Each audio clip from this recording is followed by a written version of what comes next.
அன்பார்ந்த ஒய்மேன் சேனல் நேயர்களே, சமீப காலத்தில் தேர்தல் முடிஞ்சு ஏறக்குறைய ஒரு மாதம் தாவேகா ஆட்சி நடைபெற்று கொண்டிருக்கிறது. கூட்டணிகள்லாம் மாறி இருக்கு. பல்வேறு விதமான விமர்சனங்கள் இந்த கூட்டணி சம்மந்தமாக வந்துக்கிட்டு இருக்கு. நேற்று வரைக்கும் கூட்டணியில் இருந்தவங்கெல்லாம் பிரிஞ்சு போயிட்டாங்க, அநியாயம் பண்ணிட்டாங்க, துரோகம் பண்ணிட்டாங்க அப்படின்னு ஒரு சைடும், குதிரை பேரம் நடப்பது இன்னொரு பக்கமும் இருக்கிறத நம்ம பார்க்குறோம். 2011 21 வரைக்கும் இங்கே திமுக ஆட்சி கிடையாது, அதிமுக ஆட்சி தான் இருந்தது. அதுவும் ஜெயலலிதா மரணத்துக்கு பிறகு பாஜகவினுடைய சித்து விளையாட்டு ரொம்ப ஓவராகவே இருந்தது. உதாரணத்துக்கு நம்ம நிறைய விஷயங்களை சொல்லலாம். ஸ்டெர்லைட்ல துப்பாக்கி சூடு நடத்துனது, வடநாட்டு ஆளுங்களை தமிழ்நாட்டில் பணியமர்த்ததுக்கான சட்டத்தை மாற்றினது, உதய மின் திட்டத்தில் கையெழுத்து போட்டது, அது மூலம் ஸ்மார்ட் மீட்டருங்களெல்லாம் கொண்டு விவசாயிகளை அழிக்க பார்த்தது, நெடுவாசல்ல ஹைட்ரோ கார்பன் திட்டத்தை கொண்டு பாலைவனமாக ஆக்க பார்த்தது, ஒக்கி புயல்ல கொரோனா போன்ற கொடுமையான பேரழிவுகளில் மக்களை கைவிட்டது, என்ஐஏ ரெய்டு, குடியுரிமை சட்டம், சிறுபான்மை மக்களை அந்த அளவுக்கு அச்சுறுத்தியது. அதாவது சங்கிகளுடைய ஒரு வேட்டைக்காடாக தமிழ்நாடு அந்த 10 வருஷத்துல மாறி இருந்தது. அந்த நேரத்துல மக்கள் நல கூட்டணின்னு ஒன்று உருவாக்கி அது ஃபெயிலியர் ஆயிடுச்சு. அதுக்கப்புறம் இடதுசாரிகள், பிசிகா, மதிமுக எல்லாம் ஒன்றா சேர்ந்து திமுகவோட பயணிக்க ஆரம்பிச்சாங்க. ஆனா அன்னைக்கு ஆளுங்கட்சி ஏடிஎம்கே அவங்க கூட போகல, எதிர்கட்சியா இருந்த திமுக கூட தான் அவங்க கூட்டணி வச்சாங்க. சீட்டுக்காக அவங்க பார்க்கல, மக்களுடைய பிரச்சனைக்காக தான் பார்த்து அன்னைக்கு அந்த கூட்டணியில பயணித்தாங்க.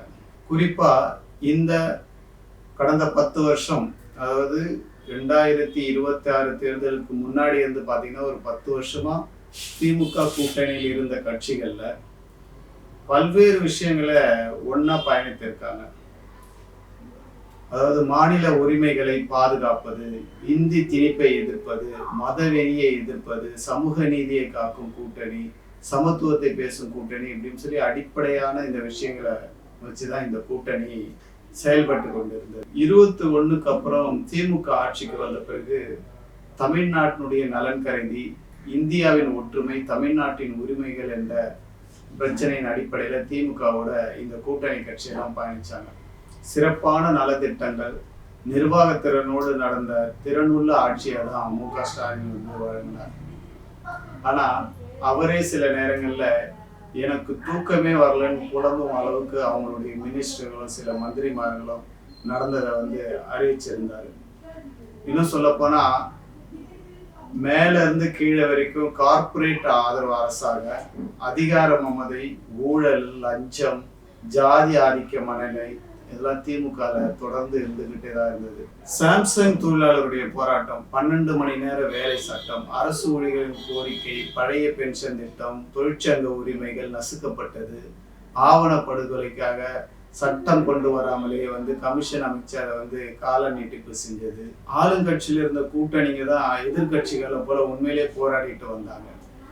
நம்ம திராவிட மாடல் ஆட்சி, $1 trillion எக்கானமி என்னெல்லாம் கார்பரேட்டுகளுக்கு கதவை திறந்து வைத்து விட்டு கம்பி கட்டு கதையெல்லாம் நிறைய சொல்லிட்டு இருந்தாங்க. 2026 யாருமே எதிர்பார்க்காத வகையில விஜய் 108 தொகுதியில வெற்றி பெற்றார்.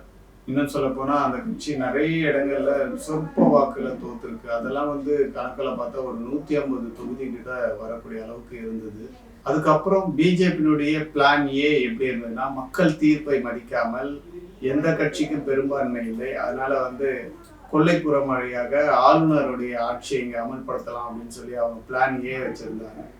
பிளான் பி என்ன இருந்ததுன்னு பார்த்தீங்கன்னா, அதிமுக கூட்டணி மந்திரி சபை திமுகவோட சேர்ந்து, இதுதான் அமித்ஷாவுடைய பிளான் பியா இருந்துச்சு. ஆகவேதான் கூட்டணி கட்சிகள் பிளான் ஏ பிளான் பி ரெண்டுத்தையுமே முறியடிச்சு பிஜேபியினுடைய கொல்லைப்புற வழியாக ஆளுநர் ஆட்சி வராமல் தடுக்கிறதுக்கும் கம்யூனிஸ்டுகள் வெளியில இருந்து ஆதரவு கொடுக்கறது அப்படின்னு முடிவு பண்ணாங்க. பதவிக்காக இல்ல, வெளியில இருந்து தேவையின் அடிப்படையில ஆதரவு கொடுப்பது, பிரச்சனைகள் இருந்தால் கண்டிப்பாக எதிர்த்து போராடுவது என்ற அடிப்படையில் தான் அவங்க ஆதரவு கொடுத்துருக்காங்க. முதல்ல பார்த்தீங்கன்னா காங்கிரஸை கண்ணாபின்னான்னு திட்டினாங்க, அப்புறம் விசிகாவை திட்டினாங்க, அப்புறம் இப்போ இடதுசாரிகளையும் திட்டுறாங்க. இது சங்கிகள் பேசுறதை விட ரொம்ப மோசமான பேச்சாதான் பேரு. தாவேகா ஆட்சியில என்ன நடந்துட்டு இருக்குன்னு பார்த்தீங்கன்னா, திமுகவின் நல திட்டங்களை அப்படியே கண்டினியூ பண்றாங்க. திருப்பரங்குன்றம் அதே மாதிரி தொடரும் சொல்லியிருக்காங்க. இருமொழி கொள்கையை ஏத்துக்கிறாங்க. பிஎம்ஸ்ரீ திட்டத்தை ஏற்க மறுக்கிறது. இது மாதிரி திமுக கொண்டு வந்த நலத்திட்டங்கள், மத்திய அரசினுடைய திணிப்புகள் எல்லாம் எப்படியெல்லாம் எதிர்த்தாங்களோ அதை அதே இது தொடரும் அப்படின்னு சொல்லி இவங்க சொல்லியிருக்கு. ஒரு விஷயத்த திமுக பார்க்க மறுக்கிறாங்க. ஒரு கூட்டணி கட்சின்னு சொன்னா எப்பவுமே வேற ஒரு கட்சினாலே அது தனி கொள்கை, தனி செயல்பாடு அப்படின்னா தவிர, கூட்டணியில இருக்கவங்க கூட அவங்க சொல்றதெல்லாம் கேட்கணும்னு சொல்லி நினைக்கிற அந்த மனோபாவம் தப்பான விஷயம். அதாவது அறிவாலய தொழுவத்துல கட்டப்பட்ட மாடுகளோ, திமுக பட்டியல் அடைக்கப்பட்ட ஆடுகளோ கூட்டணி கட்சிகள்லாம் கிடையாது. இதை நினைவில் வைக்காம அவங்க சொல்றதெல்லாம் செய்யணும், அப்பதான் கூட்டணி கட்சி அப்படின்னு நினைக்கிறது தப்பு. அப்படியா இருந்தா ஒரு தடவை ஒரு கட்சியோட கூட்டணி வச்சா கடைசி வரைக்கும் அந்த கட்சியோட தான் கூட்டணியில இருக்கணும். அப்படி இருக்க முடியாது.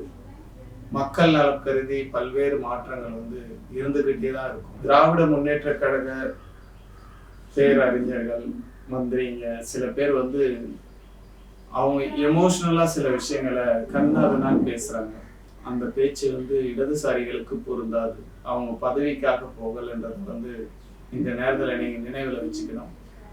இப்போ இந்த ஒரு மாசமாக நடந்துட்டு இருக்கக்கூடிய அது எந்த பிரச்சனையா இருந்தாலும் சரி, தமிழ்தாய் வாழ்த்து பாடுற பிரச்சனை இருந்தாலும் சரி, அவருடைய உதவியாளரா அந்த ஜோசியரை நியமிச்ச போதும் சரி, பாலியல் கொடுமைகள் இப்ப நடந்துட்டு இருக்கும் போதும் சரி, அது மின்சார வாரியத்துல வேலை வாய்ப்பை முழுமையா பூர்த்தி செய்யணும்னு சொல்லி இப்படி பல்வேறு போராட்டங்களை இன்னைக்கும் எடுத்து நடத்திட்டு இருக்கிறது இடதுசாரிகள் மட்டும்தான் என்பதை மக்கள் பார்த்துக்கிட்டு தான் இருக்காங்க. ஆகவே ஆக்கப்பூர்வமாக 6 மாசம் வெயிட் பண்ணுன்றது ஒரு சாதாரண விஷயம், எல்லாரும் சொல்லக்கூடியதுதான். ஆனால் தாவேகா 6 மாசம் வரைக்கும் நாங்க என்ன வேணாலும் பண்ணிப்போம் அப்படின்ற மாதிரி முடிவுல போனா மக்கள் சும்மா இருக்க மாட்டாங்க. மாற்றம் வேணும்னு சொன்னாங்களே தவிர, அந்த மாற்றம் குடிக்கிறதுக்கு தண்ணி இருந்ததுன்னா அதை விட நல்ல தண்ணியா குடிக்கணும், சுத்தமான தண்ணி குடிக்கணும்ன்றதுதான் மாற்றமாக இருக்குமே தவிர, சாக்கடையா இருந்தது மாற்றமாக இருக்காது. அப்படிப்பட்ட சாக்கடையாக மாறக்கூடாது என்று மக்கள் விரும்புறாங்க. ஆனா ஆரம்பிச்சிருக்கிற ஸ்பீடை பார்க்கும்போது அந்த சந்தேகத்தை மக்கள் மத்தியில விதைக்கப்பட்டிருக்கு. இதையும் தாவேகா உணரணும்னு சொல்லி கேட்டுட்டு விடைபெறுகிறேன். நன்றி, வணக்கம்.